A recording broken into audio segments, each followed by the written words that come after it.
Hola, ¿qué tal? Lo que vamos a hacer hoy es ensayar un circuito de rectificación de onda completa que va a ser la primera etapa de nuestra fuente de alimentación regulada. Vamos a fabricar una fuente de alimentación que se permita regular en tensión y que nos sirva para alimentar varios dispositivos electrónicos. La primera etapa de esa fuente de alimentación siempre tiene un transformador y un juego de diodos que se llama rectificador. En este caso vamos a utilizar un rectificador tipo puente y vamos a alimentar a una resistencia de 1 kilo ohm. La idea es ir viendo qué pasa con las ondas que salen del transformador y que salen del puente. Para eso vamos a usar dos dispositivos, o sea, dos instrumentos de medición. El primero es el tester. El tester tiene varias cualidades, permite medir tensión, corriente, resistencias y algunas cositas más, tanto en alterna como en continua. Nosotros lo vamos a usar para medir tensión de continua. Y por otro lado vamos a usar el osciloscopio. El osciloscopio ya es un instrumento un poco más complejo. No es tan bueno para medir la tensión, pero sí permite medir cómo es la forma de onda. Saca una foto de cómo cambia la tensión en el tiempo y la muestra en una pantalla. Nosotros vamos a ver qué pasa con esas formas de onda. Para eso, lo primero que vamos a utilizar es esto, que es la sonda del osciloscopio, que tiene una especie de gancho, y ese gancho va conectado al lugar que queremos medir, y tiene una especie de cocodrilo que va conectado al punto de referencia, que para nosotros va a ser masa. Lo que vamos a hacer es vamos a ver qué pasa con la salida de un transformador. Este es un transformador. El transformador está hecho con bobinados de cobre, que son hilos que están pintados, que son parecidos a este, y tiene dos bobinados. Un bobinado con muchas vueltas y un bobinado con menos cantidad de vueltas. La relación de vuelta de los bobinados define el factor de transformación del transformador. Este transformador es un transformador que va de 220 volts a 24 volts de tensión eficaz y tiene un punto medio, por eso tiene tres cables. Estos tres cables que están acá, miren que llegue con esto, estos tres cables que están acá, este y este, son la salida del transformador. Entre los dos azules se llega a una tensión eficaz de 24 volts y entre cualquier azul y cualquier negro se llega a una tensión eficaz de 12 volts. Estos cables rojos traen la tensión de la red, o sea, 220 volts de tensión eficaz. Muy peligroso para tocar, tengan mucho cuidado cuando trabajen con estas cosas.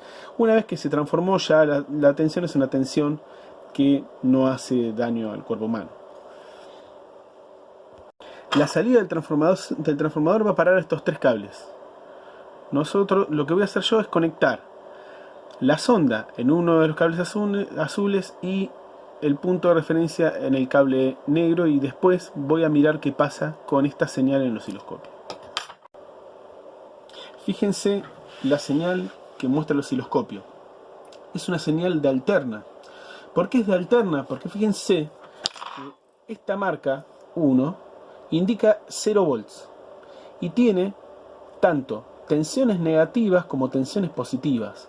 El valor RMS de la tensión, el valor eficaz, es de 13.1 volts y la frecuencia son los 50 Hz que nosotros siempre decimos que hay en la red. El transformador nunca cambia la frecuencia, sí cambia la tensión de salida. Si ahora toco con un tester de tensión continua, mido entre esas dos patas, fíjense que la tensión que me devuelve es prácticamente 3 milivolts. Recuerden que la tensión que estábamos mirando de valor eficaz era de 13 volts. 3 milivolts es prácticamente cero en comparación. Por lo tanto, acá corroboramos que la corriente alterna no tiene valor de continua. No nos sirve para alimentar nada electrónico, porque pasan ciertas cosas. Por ejemplo, si yo alimento un capacitor con una fuente que cambia de tensión, cuando llegue el semiciclo negativo revienta, porque el capacitor no está pensado para trabajar con tensiones negativas. Por lo tanto, sí o sí tenemos que hacer algo con esa señal, y ese algo es rectificarla. Para eso es que nosotros agregamos este puente de diodos que está aquí. Bien, este puente de diodo nosotros lo agregamos para tratar de transformar esa señal alterna en una señal continua. Bueno, vamos a ver qué pasa. El puente de diodos deja de ser muy prolijo cuando uno lo arma en la placa de prototipos por una cuestión de que los cables empiezan a interferir y empiezan a hacer cosas raras, o se atraviesan y demás. Miren que hay varias cosas. Por ejemplo, los diodos están ubicados aquí. Aquí hay 1, 2, 3 y el cuarto diodo. La señal que llega del transformador son estos cables, cable azul y cable gris. Y la salida está entre medio de los dos diodos. La salida, el cable rojo, que va a parar esta resistencia que usamos como si fuera de carga y que simula ser el equipo que nosotros queremos alimentar, tiene como entrada positiva el cable rojo y como negativa el cable blanco. Nosotros lo que vamos a hacer es medir la tensión que hay entre este cable y este cable. Para eso voy a colocar la sonda en una de las patas de la resistencia, la pata positiva, y en la otra, la pata intermedia de estos dos diodos, voy a conectar el cocodrilo. Esto es por una cuestión de que se vea un poco más prolijo, porque si pongo el cocodrilo arriba de la resistencia no se va a ver más la resistencia. Voy a hacer eso.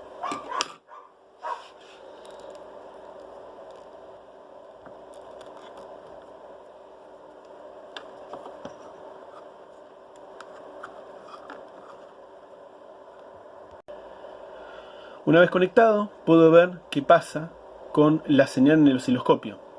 Miren lo que sucedió. La señal que está pintada de blanco era la señal original de la salida del transformador. Y la señal amarilla es la señal que recibe la resistencia.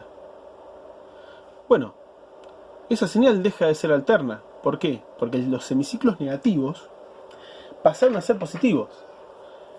Estos semiciclos negativos que estaban acá pasaron a ser positivos, y esto se debe a que está trabajando el puente de diodos. ¿Bien?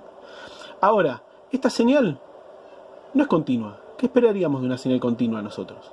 Que sea plana, que no tenga variación de tensión con respecto al tiempo, y sin embargo esta señal tiene piquitos. Esta señal se llama señal pulsada. No es alterna porque no cambia de polaridad, pero sí tiene pulsos. Si nosotros queremos alimentar, por ejemplo, algún equipo que tenga algún microcontrolador o alguna pequeña computadora que trabaja a muy alta velocidad, estos picos lo va a detectar y se va a apagar y se va a prender todo el tiempo. Se va a resetear. Por esa razón, este tipo de cosas no nos sirve para alimentar equipos electrónicos. Ahora, si quisiéramos alimentar, por ejemplo, un solenoide o un relé, probablemente funcione bien. Lo que vamos a hacer ahora es medir en el tester cuál es la tensión de continua que entrega este puente. La tensión de continua va a ser una tensión que va a ser un promedio. Pero bueno, al no tener negativos, ese promedio va a ser un promedio que no va a ser de poco valor. Vamos a mirar qué pasa en el tester. Si miramos ahora el valor de tensión de continua que hay en la resistencia de carga, ese valor de continua ya no es más de 0 volts o algunos milivolts. Ya pasa a ser de 10 volts y es un valor bastante interesante, pero no es continua, es pulsada. Por lo tanto, todavía no nos sirve para alimentar a un equipo electrónico.